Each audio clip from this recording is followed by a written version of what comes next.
Hello friends, welcome back to my YouTube channel. আপোনালোকে যদি upcoming এক্সামছবিলাকৰ কাৰণে প্ৰিপেৰেশ্যন কৰি আছে লাইক APSC প্ৰিলিমিনাৰী মেইনছ আৰু ষ্টেট লেভেলৰ যিকোনো competitive exams like Assam police ADRE DSS DME Guwahati high court আৰু APSCৰ যিমানখিনি ডিপাৰ্টমেণ্টেল এক্সামছ আছে সেইখিনিৰ কাৰণে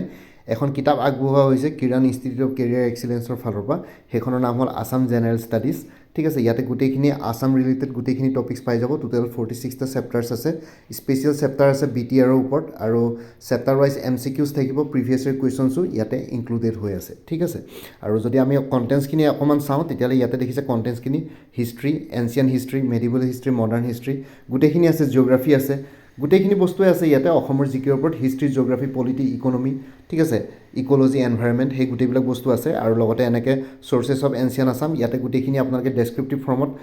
পইণ্ট ৱাইজ গোটেইখিনি বস্তু পাব তাৰপিছত আপোনালোকে MCQsও পাব ঠিক আছে MCQs আপোনালোকে ডাইৰেক্ট MCQsও আছে ষ্টেটমেণ্ট বেছ MCQsও আছে যেনেকৈ APSCত আহে ডাইৰেক্ট MCQs যেনেকৈ ADRE আৰু আসাম পুলিচ বা তেনেকুৱা DSS DME গুৱাহাটী হাইকোৰ্টত আহে তেনেকুৱা ধৰণৰ গ্ৰেড 3 গ্ৰেড 4 এক্সামছবিলাকত আহে তেনেকুৱাও আছে উইথ এনচাৰ কিজো আছে আপোনালোকে এনচাৰ কিজ ইয়াতে দেখিছে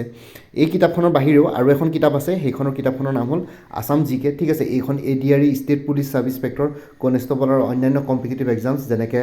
DSS DME গুৱাহাটী হাইকোৰ্ট APSCৰ ডিপাৰ্টমেণ্টেল এক্সামছবিলাক ADRE আসাম পুলিচ সেইখিনি কথা ক'লোৱে ঠিক আছে সেইখিনিও এইখন কিতাপতো আপোনালোকে এইখন কিতাপো হেল্পফুল হ'ব আসাম জিকে বুলি এইখনৰ যদি কণ্টেণ্টছখিনি চাওঁ তেতিয়াহ'লে এইখনৰ কণ্টেণ্টছখিনি এনেকুৱা আছে ঠিক আছে হিষ্ট্ৰী আছে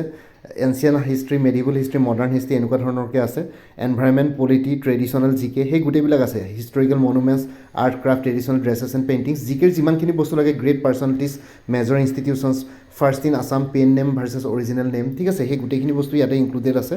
চ' এনেকুৱাকৈ পাব আপোনালোকে গোটেই কণ্টেণ্টছখিনি চ' এই বুককেইখনৰ যোনটো পাৰ্চেছ লিংক হয় এই দুইখন কিতাপৰে পাৰ্চেছ লিংক ভিডিঅ' ডেছক্ৰিপশ্যনত দি দিছোঁ আসাম জিকে ঠিক আছে আৰু লগতে আসাম জেনেৰেল ষ্টাডিজ এই দুইখন কিতাপৰ ভিডিঅ' ডেছক্ৰিপশ্যনত পাৰ্চেছ লিংক দিয়া আছে লগতে মোৰ হোৱাটছএপ নাম্বাৰো দিয়া আছে যদিহে কেনেবাকৈ পাৰ্চেছ লিংককেইটা অ'পেন নহয় তেতিয়াহ'লে আপোনালোকে মোৰ হোৱাটছএপত মেছেজ কৰিলে হ'ল মই লিংককেইটা আপোনালোকক হোৱাটছএপত পাৰ্চনেলি শ্বেয়াৰ কৰি দিম চ' ভিডিঅ' ডেছক্ৰিপশ্যনৰ কমেণ্ট ছেকশ্যন চেক কৰক লিংককেইটাৰ কাৰণে আৰু যদি কেনেবাকৈ যদি আপোনালোকে নিজেও চাৰ্চ মাৰিব পাৰে অনলাইন জাৰ্চ আসাম জিকে বাই কিৰণ ইনষ্টিটিউট অফ কেৰিয়াৰ এক্সিলেঞ্চ বুলি টাইপ কৰিব লগে লগে কিতাপকেইখনৰ ওলাই যাব ঠিক তেনেদৰে আসাম জেনেৰেল নলেজ বুলি টাইপ কৰিব কিৰণ ইনষ্টিটিউট অফ কেৰিয়াৰ এক্সিলেঞ্চৰ ইয়াতে ওলাই যাব ঠিক আছে ভিডিঅ' ডেছক্ৰিপশ্যনৰ কমেণ্ট ছেকশ্যন চেক কৰক পাৰ্চেছ লিংককেইটাৰ কাৰণে আৰু লগতে মোৰ হোৱাটছএপ নম্বৰ দি আছে কোনোবাকৈ যদি পাৰ্চেছ লিংকে কাম নকৰে মোক হোৱাটছএপত মেছেজ দিলে হ'ল নহয়বা আপোনালোকে এই দুটা নাম চাৰ্চ কৰিলে মানে অনলাইনো পাই যাব এই কিতাপ দুখন ঠিক আছে ধন্যবাদ